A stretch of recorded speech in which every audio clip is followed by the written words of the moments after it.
From the Toyota Gauteng Dealer Rally is brought to you by Motorsport South Africa and its partners Toyota, Ford, Volkswagen and Sasol.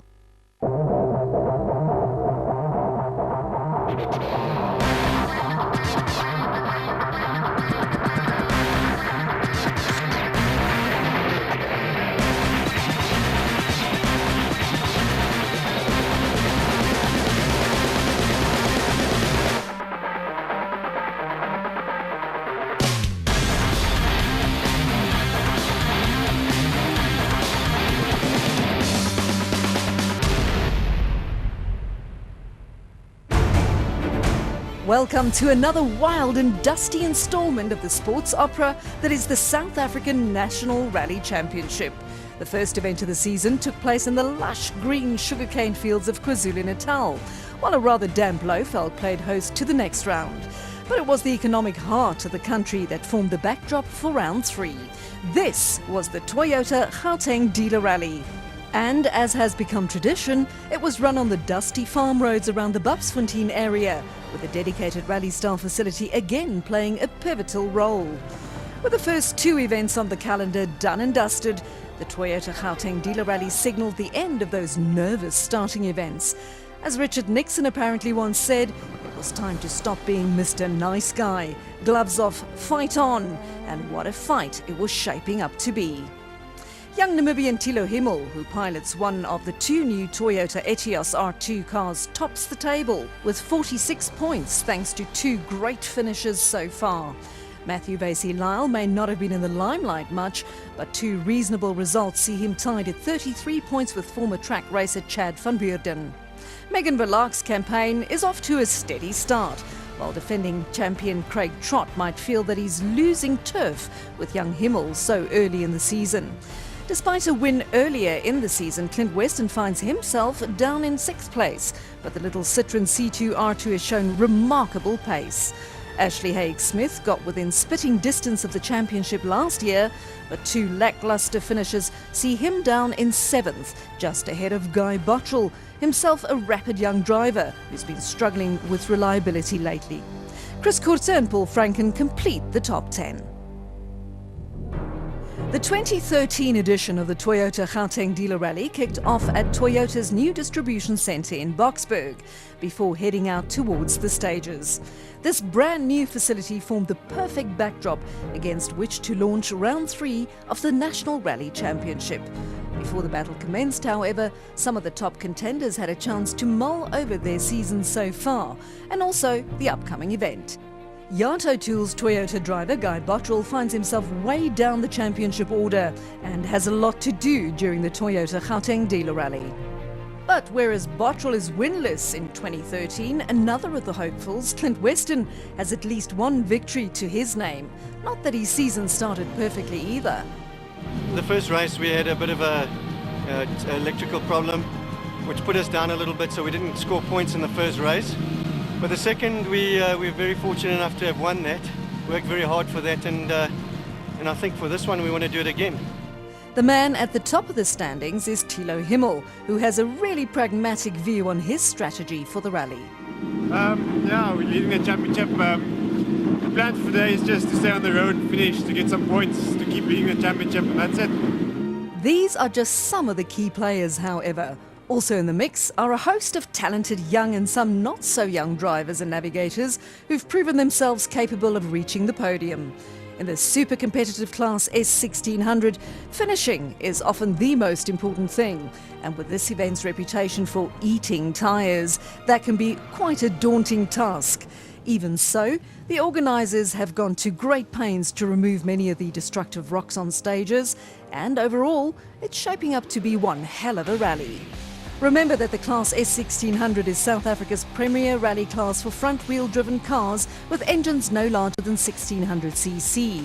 Even though these vehicles are often overshadowed by the powerful Class S2000 machines with their larger engines and four-wheel drive systems, Class S1600 is highly competitive.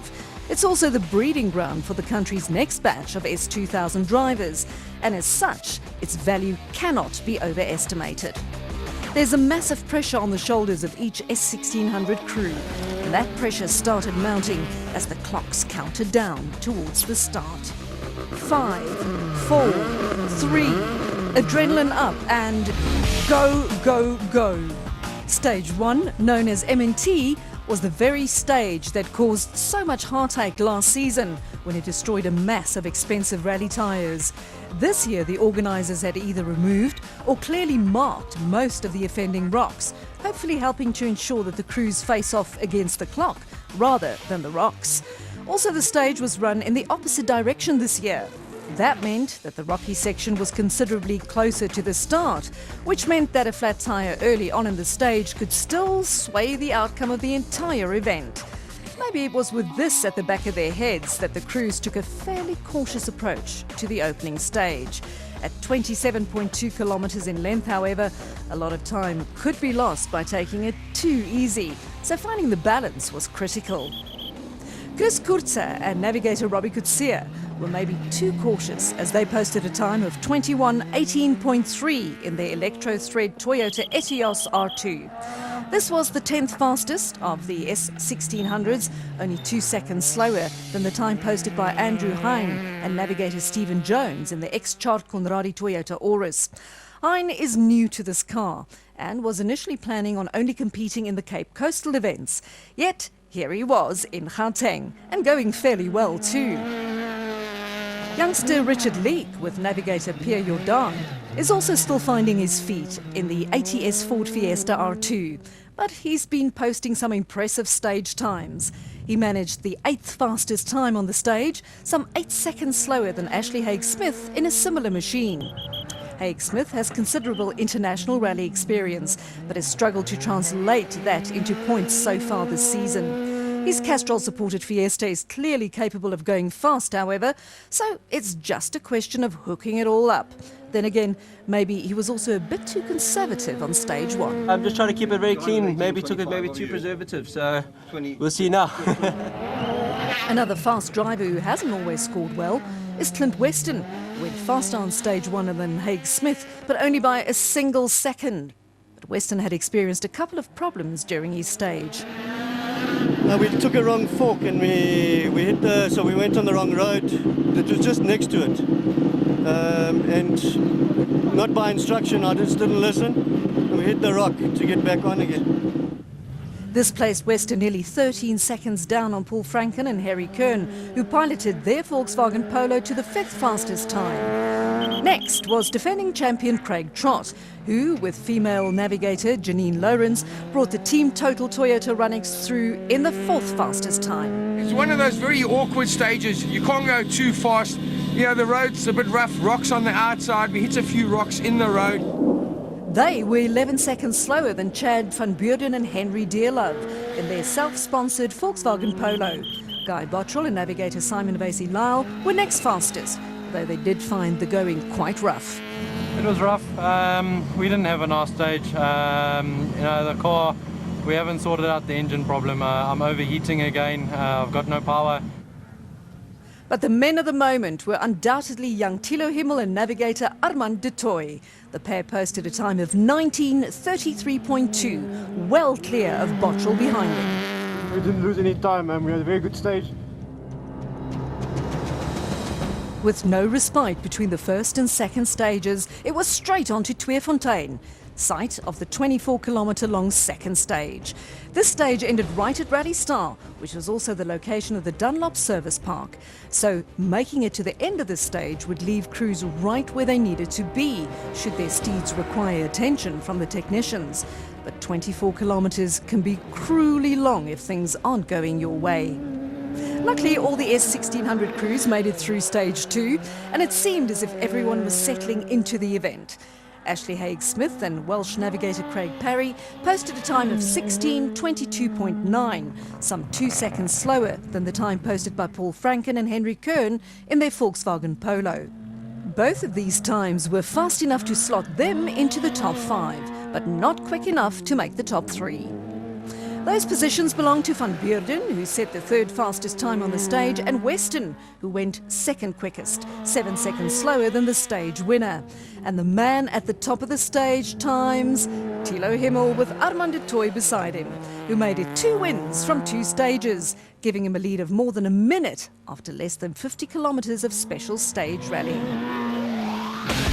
Finally, it was time for some much-needed rest and repairs. A visit to the Dunlop service park gave the crews a chance to top up on fuel, repair the knocks from the previous 2 stages and stretch their weary legs a little. It also gave them a moment to take stock of the event so far and mull over their chances. For the youngsters in the field, such as Richard Leek, it's all a learning experience. So far so good. First stage took it quite easy, didn't really want to get a puncture. Second stage, getting there, getting onto the pace. The more experienced campaigners, however, soon realised that there was a lot of work to do. One of them was Ashley Haig-Smith. First stage we had a bit of memory, brain farts. We were a bit slow, we took it a bit too easy. It was the same stage last year where we lost 2 out of 4 punches, so it's just maybe gremlins. For Guy Bottrell, the break spelled the start of what would prove to be a really tough challenge for him. Not that he knew it at the time. In the second stage, as I pulled off, I went first, second, third, and then the gear linkage broke. So I drove, basically the whole stage stuck in third gear. So I've lost a hell of a lot of time. Repairs and restitution was at the order of the day in the Western camp, where things were looking up after a tough start. We pretty much overjumped. Obviously, in the way was a big boulder, so we hit that flat, and it punctured both the right front and the right rear as well. So it really knocked the suspension out of line as well, and it's a little bit loose. But the man with everything to smile about was young Thilo Himmel, who seemed completely relaxed and totally in control. Yeah, very happy. We did some testing, we adjusted our shock dampers and the shimming of the shock, and the car's much more traction. It seems to be running perfect now. So a quick look at the standings after 2 stages showed Himmel topping the list, followed by Van Beurden and Weston. Franken was still very much in touch with the top 3, while Trott and Haig-Smith were struggling to remain in contention. Leek, Kurze, Bottrell and Hein rounded out the top 10, but there were still 8 stages to go, and a lot can happen in 8 rally stages.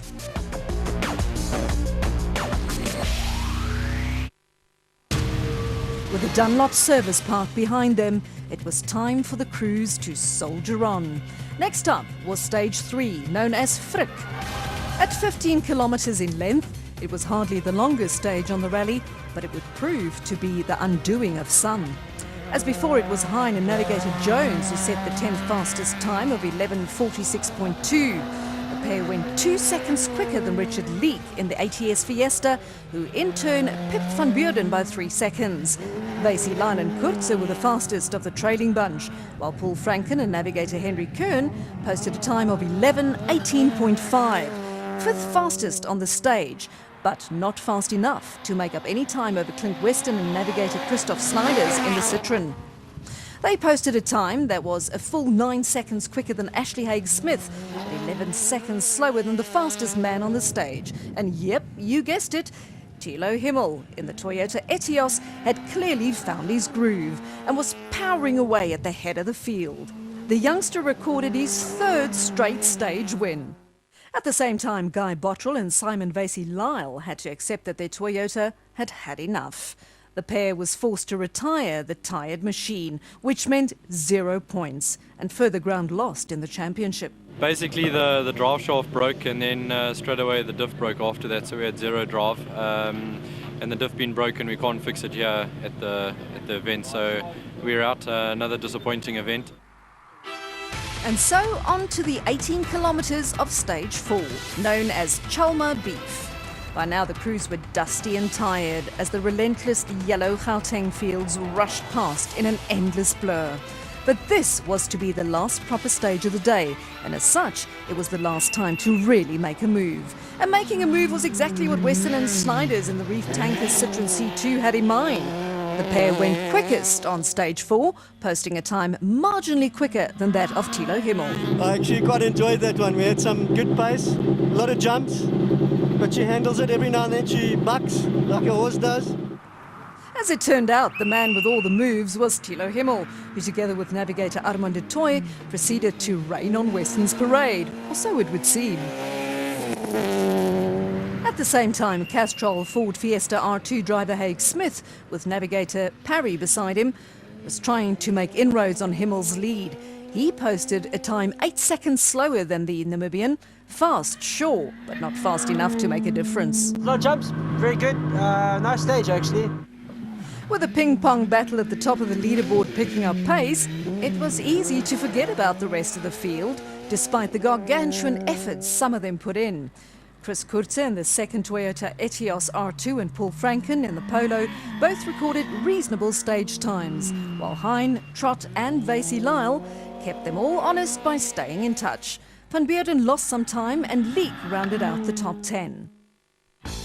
Next up was Stage 5, the so-called super special stage at the purpose-built rally-style facility. Generally, these short stages don't hold much sway when it comes to overall results, but in this instance, the 4.6 kilometre long super special was not to be underestimated. 2 cars start the stage alongside one another, each following its own route through the stage, which consists of a long and short loop. If the cars are equally fast, they should cross the flying finish at exactly the same time.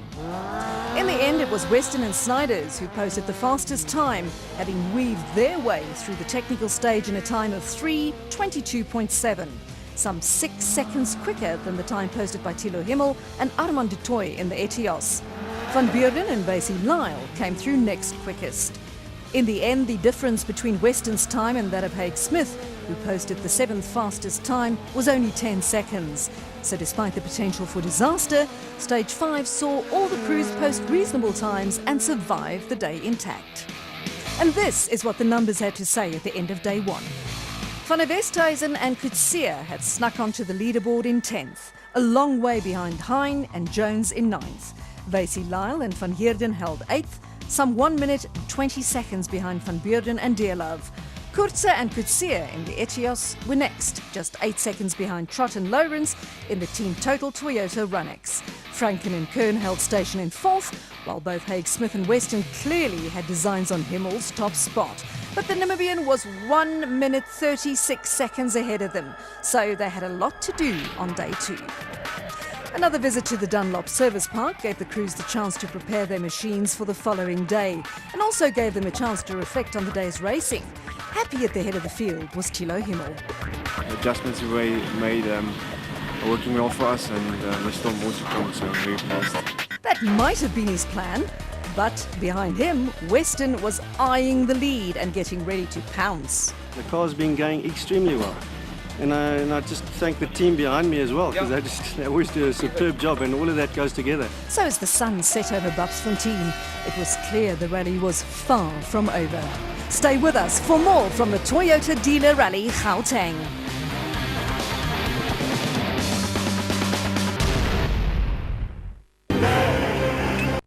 Our friendly and professional sales staff.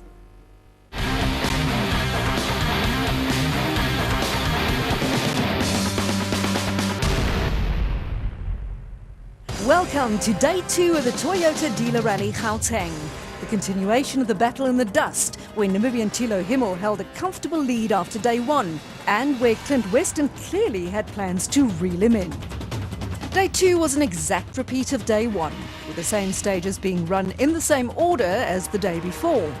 The stages had also been cleared of any loose rocks and light sand covering, giving more grip and instilling confidence with the drivers. This could help to explain why Clint Weston managed to go nearly 2 minutes quicker on day 2 than on day 1.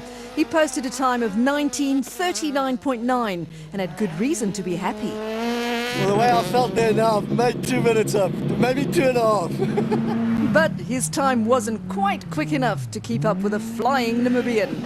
Thilo Himmel proceeded to stamp his authority on the event by besting Weston's time by 30 seconds, widening the gap rather than reducing it, as Weston had hoped. Van Beurden came through next fastest, showing that the former track racer clearly has what it takes when it comes to rallying.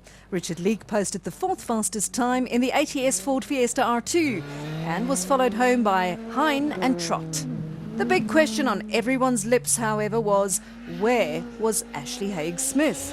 He'd been in third position overnight and going strong, but sadly for the youngster he had to retire his Castrol Ford Fiesta R2, handing third to Franken, who himself had to retire the Polo. This meant that team totals Trott and Lourens inherited third, proving once again that waiting in the wings can be a worthwhile strategy. With the stages unwinding, it was do or die for Western, who was now just over 2 minutes behind Himmel. 2 minutes to make up over 3 stages, of which one was a short, sharp sprint. It seemed a bridge too far, but at the same time, Western had to take care of his own position. Les Trott sneak another position on the leaderboard. Stage 7 was a rerun of Tweefontein, 24.7 kilometres long, dry, dusty, and sometimes very, very challenging. By now it was clear that Western was going to let rip in the reef tanker Citroën C2, and that's exactly what he did. Together with navigator Christoph Snijders, the crew set a time of 15:30, almost exactly 10 seconds faster than Himmel. This reduced Himmel's lead to 1 minute 50 seconds, with 2 stages to go. It suddenly became clear that only disaster for Himmel would save the day for Western. Further back, Chris Kurtze set the third fastest time, followed by Richard Leek and Craig Trott. Matthew Vasey-Lyle came through next, while Andrew Hine posted a time of 16:31.2, almost exactly 1 minute slower than the fastest time on the stage, but still very respectable.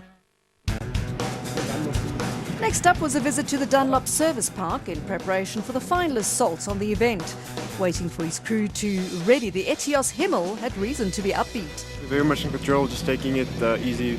Well, obviously just staying on the road and pushing as hard as we can. There was also a time for Western to reflect on his chances.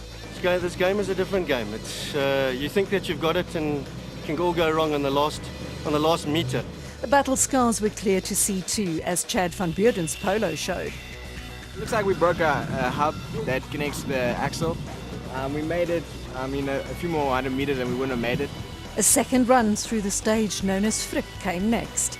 15.8 kilometres of treacherous and dusty special stage racing. This was really the last hurrah for Western, who had no choice but to go big or go home with his tail between his legs. And so the reef tanker Citroën driver let rip, only to pick up a problem with the transmission on the normally trusty machine. They got stuck in second gear and hemorrhaged time as a result. Not enough to relinquish second place, but enough to hand Himmel the win on a silver platter. Himmel didn't take things easy though and posted another stage win just ahead of young Richard Leek, who was clearly coming to grips with the ATS Ford Fiesta R2.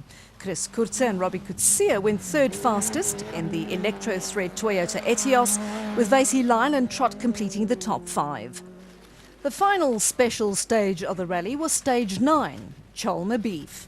As with Frick before it, this was an exact repeat of the previous day, but the result was an exact repeat of the previous stage. Thilo Himmel went fastest, all but sealing the win. And as with the previous stage, it was Leek who came through second fastest. The youngster was just 13 seconds slower than Himmel and clearly enjoying himself. Western's woes continued as he remained stuck in second gear, losing yet more time over Himmel. Trott, in the meantime, had smelt blood. Second was clearly an option, but Trott was pragmatic about his chances. The third overall first podium of the year, quite happy with that at the moment. All that remained was one last sprint through the super special stage at Rally Star. Once more into the breach they went, with Thilo Himmel using it pretty much as a victory lap. The Namibian flung his Etios around with exuberance and posted a final stage win in the process. Richard Leek came through in second once again, proving that he'll be the one to watch in years to come. So, confirmation then of Himmel's win by more than 5 minutes over the luckless Western. Trott brought the team total Toyota Runnix home in third for some much-needed championship points, while Vasey-Lyle continued his good point-scoring run for the season. Van Beurden had to settle for fifth, earning fewer points than he might have had it not been for that one stray rock. But he still pipped Hine by 4 minutes, who in turn led Van der Westhuizen home by the same margin. Haig-Smith limped to the end in ninth, while Franken sealed the last place in the top 10 despite an uphill battle. We've now seen 2 wins for Himmel and 1 for Western in the season so far. But with this latest win, Himmel has shown that his maiden victory was anything but a flash in the pan. And if the rest of the field doesn't do something quickly, he's going to march away with a championship. At this stage, it seems the only man within reach of Himmel's pace is Western, though we're approaching the midway point of the season, and the time to act is now. Next up is the spectacular and popular Volkswagen Rally, held in the legendary Longmore Forest outside Port Elizabeth. Last year, this event was marked by a deluge of biblical proportions, where the stages turned to nothing more than brown rivers cascading down the mountainside. Hopefully this year brings better weather and a chance for the soldiers in Class S1600 to face off as the battle continues. All the dusty rally action from the Toyota Gauteng Dealer Rally 2013 was brought to you by Motorsport South Africa and its partners Toyota, Ford, Volkswagen and Sasol.